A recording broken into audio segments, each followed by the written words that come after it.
Seharian hujan melanda Kabupaten 50 Kota Sumatera Barat dari Minggu malam hingga Senin siang menimbulkan bencana di mana-mana. Berdasarkan data sementara yang dikeluarkan BPBD 50 Kota, setidaknya 11 nagari yang terdampak banjir dan longsor di daerah 50 kota. Ke-11 nagari yang terdampak di Nagari Malintang, Pangkalan, Koto Tinggi, Pandan Gadang, Simpang Kapua, Situju Tungka, dan Ladang Lawe serta Huluaya. Bahkan nagari-nagari yang berada di sekitar kawasan wisata Harau dikepung oleh banjir, genangan air hampir setinggi orang dewasa.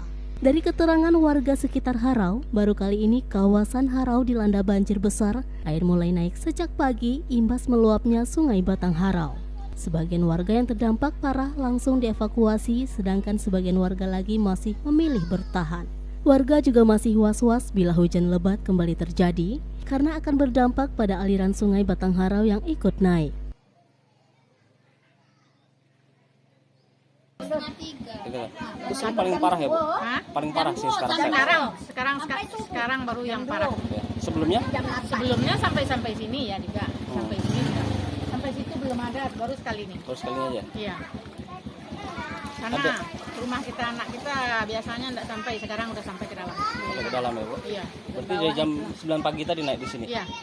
Yang 9. Terus sekarang kondisinya gimana nih, Bu? Nah, udah kekurang. Udah kurang sekarang, kan itu tadi kurang sedikit. Ibu ngungsi itu gimana, Bu?